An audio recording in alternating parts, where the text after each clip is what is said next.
कहानी की शुरुआत होती है स्पेस में, वो भी हमारी पृथ्वी से 65 लाइट ईयर्स दूर जैक्सन स्टार माइनिंग कॉलोनी में, जहाँ एक लड़की अपने भाई एंडी के साथ रहती थी। एक दिन वह एंडी को लेकर यहाँ से निकलने के लिए परमिशन लेने जाती है, क्योंकि यहाँ उसके काम का कोटा पूरा हो चुका था। इसलिए वह यहाँ से दूर इवाका नामक सोलर सिस्टम में जाना चाहती थी, लेकिन यहाँ वर्कर्स न होने के कारण उसके काम को 24,000 घंटे और भी बढ़ा दिया जाता है। ऊपर से यहाँ कुछ लड़के जो एंडी को मार पीट कर उसका ब्लड निकाल देते हैं, जिसे रेन पुनः रिपेयर करके ठीक कर देती है, क्योंकि यह एक रोबोट होता है जिसे रैन के डैड ने बनाया था, जिनकी मृत्यु हो चुकी थी। इसलिए रैन सहित उसके बाकी के दोस्त भी इस सोलर सिस्टम को छोड़ना चाहते थे, क्योंकि यह प्लेनेट इतना प्रदूषित हो चुका था कि उनको यहाँ का सूर्य तक दिखाई नहीं देता था। इसलिए सभी लोग मिलकर एक ऐसा प्लान बनाते हैं जिसके अंतर्गत उनको एक नॉर्मल स्पेसशिप में बैठकर अपने प्लेनेट से थोड़ी ऊपर जाना होता है, जहाँ तक ये लोग बिना किसी झिझक के पहुँच जाते हैं। लेकिन जब इनको वहाँ भटकती हुई स्टारशिप दिखती है तब इनके होश उड़ जाते हैं, क्योंकि वह स्पेसशिप इनसे काफी बड़ी और डरावनी होती है, जिसे ये लोग बहुत सावधानी से डॉक करके उसमें घुसने की कोशिश करते हैं। दरअसल शुरुआत में तो इसमें 3 ही लोग आते हैं जिनको ग्रेविटी की बहुत बड़ी मुसीबत झेलनी पड़ती है। फिर भी ये लोग अपने इवाका जाने वाली स्पेसशिप के लिए पोर्ट्स ढूंढने लगते हैं, जो इनको थोड़ी बहुत मिल भी जाते हैं, लेकिन उसमें फ्यूल इतने कम होते हैं कि उससे केवल 3 साल तक जर्नी की जा सकती थी, जबकि इनको इवाका सोलर सिस्टम तक पहुँचने के लिए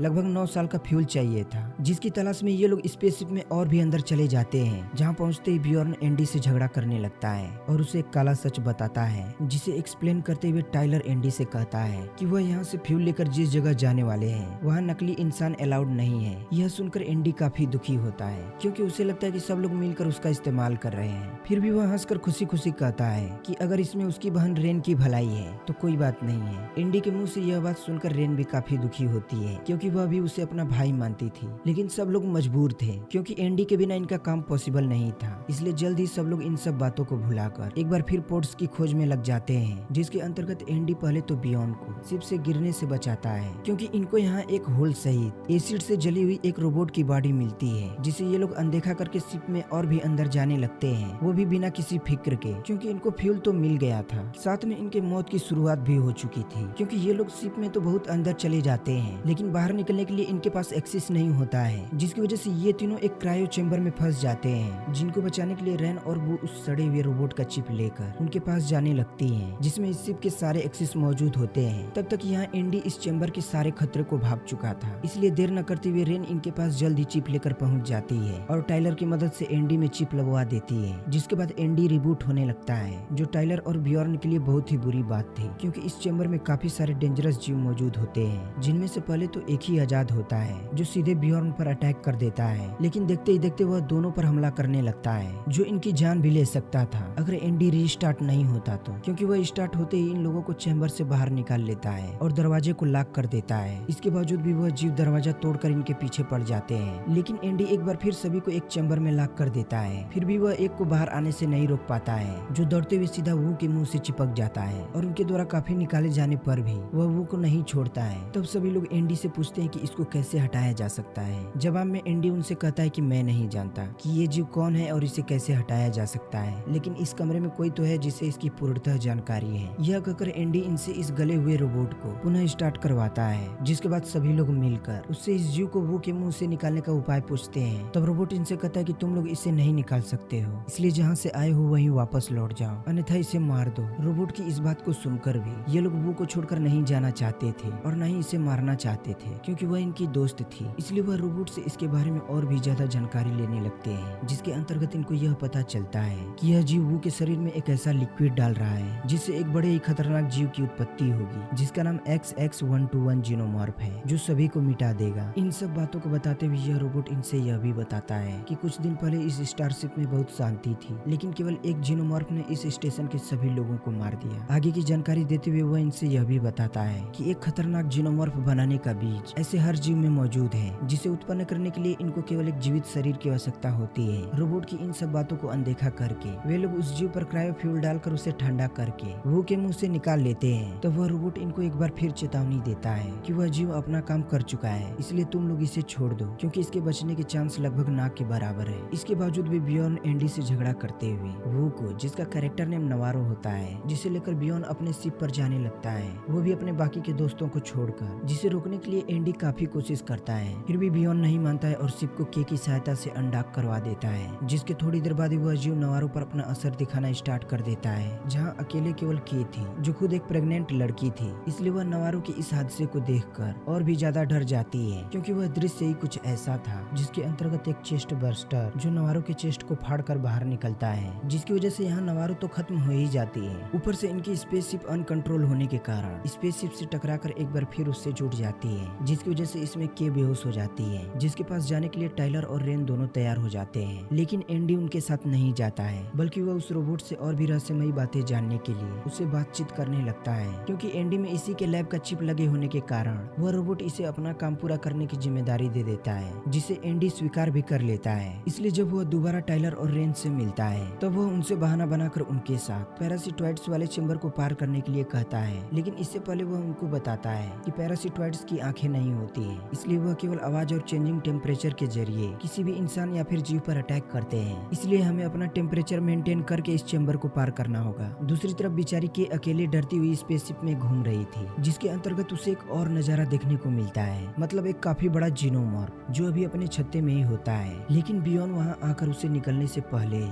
शॉर्ट सर्किट करके मारने की कोशिश करता है, पर उसकी यह कोशिश बेकार हो जाती है, क्योंकि उसके छत्ते से निकलने वाली एसिड इतनी डेंजरस होती है कि वह बियॉन को जलाकर उसकी जान ले लेती है। यह सब देखकर के और भी ज्यादा डर जाती है, क्योंकि वह ज्यादा भाग नहीं सकती थी। ऊपर से यह जीनोमॉर्फ जो शिकार करने के लिए पूरी तरह से तैयार हो चुका था, इसलिए के मदद के लिए सीधे टाइलर से संपर्क बना लेती है। अब यहाँ से बेचारा टाइलर करे भी तो क्या, क्योंकि ये लोग भी पैरासिटॉइड्स वाले चेंबर में बुरी तरह से फंसे होते हैं, जहाँ से टाइलर के की रोने की आवाज सुनकर काफी ज्यादा घबरा जाता है, जिसकी वजह से टाइलर का टेम्परेचर बदलने लगता है। फिर भी वह के को दरवाजा खोलने में फोन से ही मदद कर देता है, लेकिन यह करके वह खुद मुसीबत में फंस जाता है, क्योंकि एकाएक सब कुछ बदलने की वजह से सारे पैरासिटॉइड्स इनके ऊपर अटैक कर देते हैं। लेकिन एंडी उन सभी को फिर से एक चेंबर में लॉक कर देता है, जिसकी वजह से इन तीनों की जान बच जाती है। परंतु के अभी भी अपने स्पेसशिप पर अकेले भटक रही थी। ऊपर से खतरनाक जीनोमॉर्फ जो उसकी तलाश में इधर उधर घूम रहा था, जिससे बचने के लिए के डरते हुए किसी दूसरे चेंबर में जाने के लिए दरवाजा खोलने की कोशिश करती है, लेकिन एक्सेस नहीं होने के कारण वहाँ का अलार्म तेजी से बजने लगता है। ठीक उसी समय उसके पास टाइलर, रेन और एंडी तीनों पहुंच जाते हैं, जहाँ के को गंभीर सिचुएशन में देखकर टाइलर एंडी को जल्दी से डोर खोलने के लिए कहता है, लेकिन एंडी चेंबर में जीनोमॉर्फ को देखकर पीछे हट जाता है, जिसकी वजह से के और टाइलर खूब रोते हैं, क्योंकि वह जीनोमॉर्फ के पीछे ही होता है। इसलिए एंडी, रेन और टाइलर के बार बार रिक्वेस्ट करने पर भी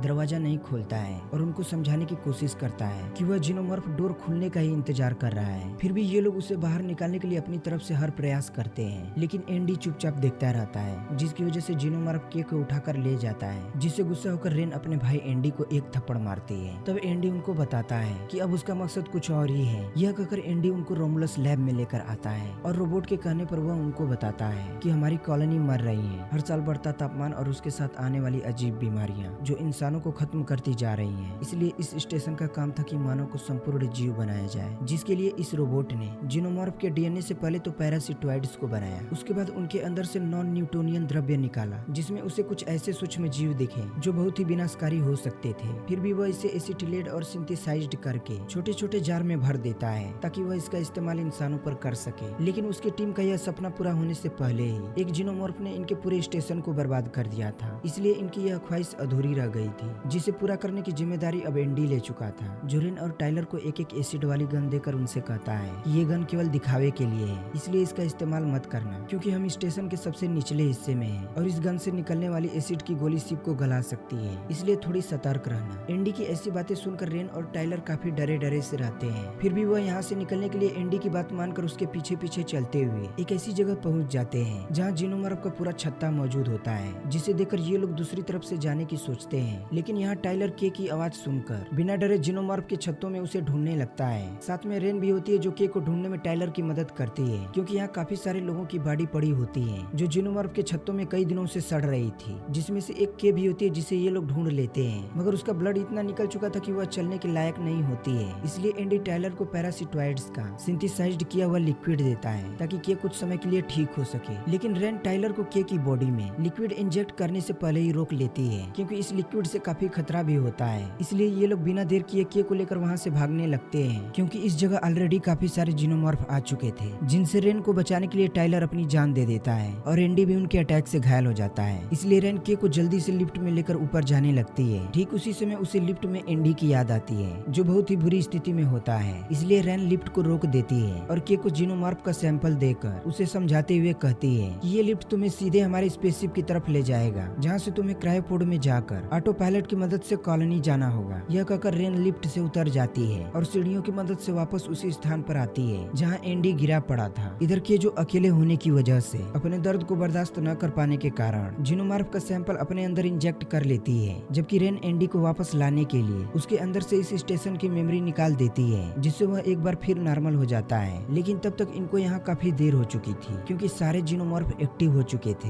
दूसरी तरफ के अकेले डरते हुए बहुत मुश्किल से अपने स्पेसशिप में पहुंच पाती है, लेकिन वह यहाँ से भागती नहीं बल्कि रेन का इंतजार करती है, जो काफी सारे जीनोमॉर्फ के बीच फंस चुकी थी। इसलिए इनको यहाँ से निकलने के सारे रास्ते बंद हो चुके थे। इसलिए रेन चुपचाप एक जगह बैठकर एंडी के जोक सुनने लगती है, जिससे उसे ग्रेविटी का आइडिया मिलता है, जिसका इस्तेमाल करके वह इस स्पेसशिप की ग्रेविटी ऑफ कर देती है, जिसके प्रभाव से सारे जीनोमॉर्फ हवा में उड़ने लगते हैं, जिनको रेन अपने एसिड गन से फायर करके काफी सारे जीनोमॉर्फ को मार देती है, जिसकी वजह से उनके शरीर का कचरा हर तरफ फैल चुका था, जो इतना डेंजरस होता है कि अगर इंसानी शरीर से टच हो जाए तो उसे पूरी तरह से जलाने के लिए काफी होता है। इसलिए रेन और एंडी खुद को इस कचरे से बचाते हुए लिफ्ट तक पहुंचते हैं, जहां रेन को एक जीनोमॉर्फ पकड़ लेता है, पर रेन इसे भी मारकर लिफ्ट के रास्ते ऊपर जाने लगती है। लेकिन यहाँ इसके लिए अफसोस की बात यह होती है कि ग्रेविटी ऑन होने वाली थी और रेन किसी भी चीज को नहीं पकड़ पाती है, जिसकी वजह से वह सीधा नीचे गिरने लगती है, साथ में लिफ्ट भी। लेकिन लिफ्ट को एंडी रोक लेता है, जबकि गिरती हुई रेन को एक जीनोमॉर्फ, जिसे देखकर और भी जीनोमॉर्फ उसकी तरफ आने लगते हैं। इस मौके का फायदा उठाकर एंडी लिफ्ट को छोड़ देता है, जिसमें नीचे मौजूद काफी सारे जीनोमॉर्फ दबकर मर जाते हैं। लेकिन यहाँ एक और जीनोमॉर्फ होता है जो रेन को अभी तक नहीं छोड़ा होता है, इसलिए इसे एंडी ही उड़ा देता है, जिसके बाद ये लोग जल्द ही इस जगह से निकल जाते हैं, क्योंकि यह पूरा स्टारशिप एस्टेरॉयड बेल्ट से टकराने वाली होती है। इसलिए ये लोग भागते भागते के पास पहुंचते हैं और अपने स्पेसशिप को इस स्टेशन से दूर ले जाते हैं, क्योंकि वह पूरा स्टारशिप एस्टेरॉयड बेल्ट से टकराकर खत्म हो जाती है। इसके बाद रेन के को एक पॉड में सुलाकर उसे आराम करने के लिए कहती है और इस रोबोट के सैंपल को उसके कॉलोनी तक ले जाने का प्लान कैंसिल कर देती है। और थोड़ी देर बाद ही देखती है कि एक पॉड में गड़बड़ी है। दरअसल वह पॉड के की होती है, जिसे ओपन करते ही रेन देखती है कि के की हालत बहुत खराब हो चुकी है, क्योंकि उस जीनोमॉर्फ के सैंपल से पनपने वाला जीव अब के गर्भ को प्रभावित करके जबरदस्ती बाहर निकलता है, जिसे देखते ही रेन तुरंत उसे के से अलग करके फ्रीज करने की कोशिश करती है। लेकिन वह उसमें छोटे से बच्चे को देखकर घबरा जाती है। दरअसल वह एक जीनोमॉर्फ का ही रूप होता है, जो रेन के कुछ करने से पहले ही फ्लोर को गलाकर नीचे चला जाता है, जिसके चक्कर में रेन भी नीचे आती है। तब तक ऊपर बहुत ही बड़ा कांड हो चुका था, क्योंकि वह जीव जिसे रेन नीचे ढूंढ रही थी वह कोई बच्चा नहीं बल्कि जीनोमॉर्फ होता है, जो थोड़े समय में ही एक लंबे इंसान जैसा हो गया था, जो एंडी को घायल करके